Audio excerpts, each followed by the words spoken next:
Hi, research writing class. I hope this is recording. Okay, you have done really incredible work on these rough drafts. And it took me all week to really think through. I just had a crazy week too. I had a lot of other things going on, and I'm sure you have. So I got them back a little late, and I wanted to give a little bit extra feedback and encouragement for the rewrite. And I also want to offer a little extension if you need another day or two, because it took me a while to get them done. But there's one thing I want to go over today that will help some of you. And I thought we're going to look at one of my research papers so that you understand what I'm saying. And that is called quote integration. Quote integration is hard, but if you don't do it well, it affects your research writing. So I'm going to show you a personal example. This is my most recent paper. I just finished it in October. It's 50 pages, so we won't look at the whole thing, but it's my thesis to graduate from Columbia. And this is what APA style really looks like on the front page of a big research paper. You'd actually put your research question right at the bottom. Now, you don't need to do that. I'm just showing you in case you go to graduate school after this that you put it right here. And my research question is, what happens to learning when Jessica, a former African street girl, encounters an unexpected aesthetic experience? So I did mine on my daughter, and she was learning poetry and how to recite poetry in a big competition. So page 2, you see my header is capitalized. Page 2 with my page number. You have an abstract. Now you don't need to write an abstract. And then table of contents is just like your outline, but I didn't need you to include that. But if you ever go to grad school and write one, you would do it. My font here is weird because I met Jessica while filming a movie.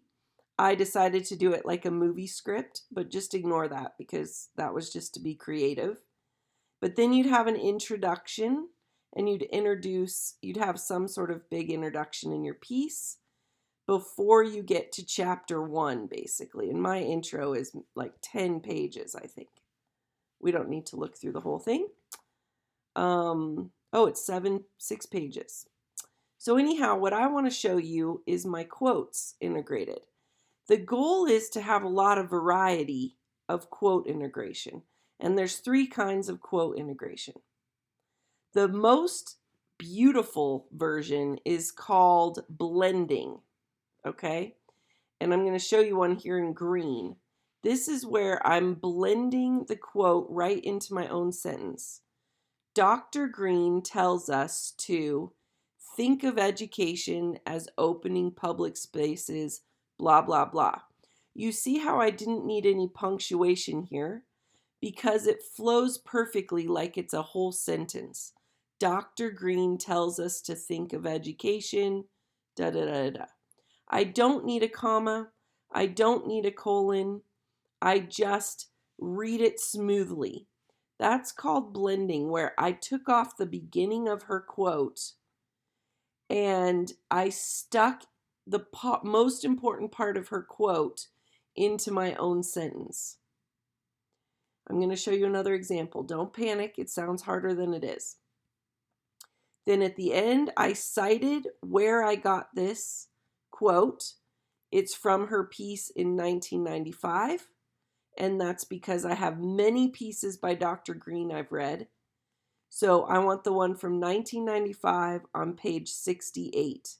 That is called my in-text citation. Most of you guys are not doing that. I need you to put an in-text citation with a quote. And then the period goes after the parentheses. After. Not before. Not inside the quotation. After the in-text citation. Okay, so if I said you're not doing your in-text citations correctly, that's what I'm talking about. All right, my next one, don't get nauseous. Okay, here we go. I want Jessica to grow and struggle and learn new ideas. That's a complete sentence, but I'm not done yet, so I put a semicolon. Semicolon means I have two complete sentences on either side of it, but they need each other.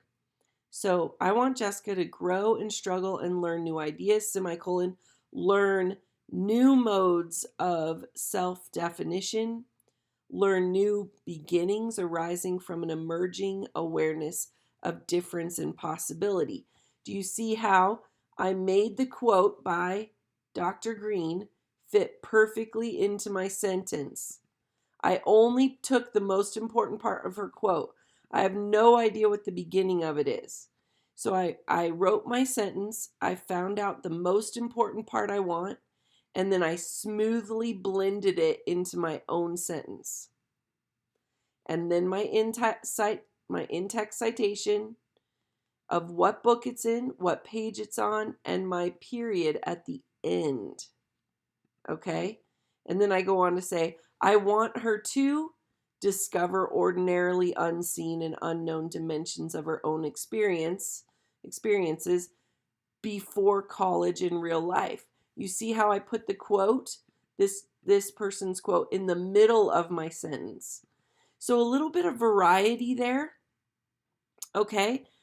A little bit of variety is what I'm looking for. Now that's when you are really good at it. You can blend it. If you struggle, you're still working on it, I'm going to show you the second best option, which is use a comma. So in Dr. Green's own words, that's a dependent clause, so a comma, she believes, comma, those who are labeled as deficient fixed in the category as firmly blah, blah, blah. Now, I want this entire quote in there. That's fine. But if you say something like he says, she believes, he replies, the author's name, Joe Smith states, you always need a comma because it's not blending into your own sentence smoothly. Always need a comma. Okay, so I've just taught you two things, blending and using a comma. The third option is called using a colon. That's the ... and I don't use that. I couldn't find one in my whole essay. I'm so sorry, I don't have an example. But a colon basically is used when you have a complete sentence and a complete sentence on either side. Okay? So if I said something like, let me just rewrite this one. I say Dr. Green uses her own words, then I would put a colon because Dr. Green uses her own words as a complete sentence. But then those who are labeled as deficient, blah, blah, blah, over on this side is a complete sentence. Therefore, it's a colon. Okay? So I want you to revisit your pieces before you upload them and say to yourself, do I have exact evidence from my source in a quote? Now, you don't do this with paraphrasing. You do this with the exact quote. So do I use my punctuation correctly to introduce my quote? And do not forget that every quote has to have a lead-in. The only time you don't need to lead it in with your own words is if it's the opening quote of the entire piece and you're using it as your hook. Okay? Then you wouldn't need it.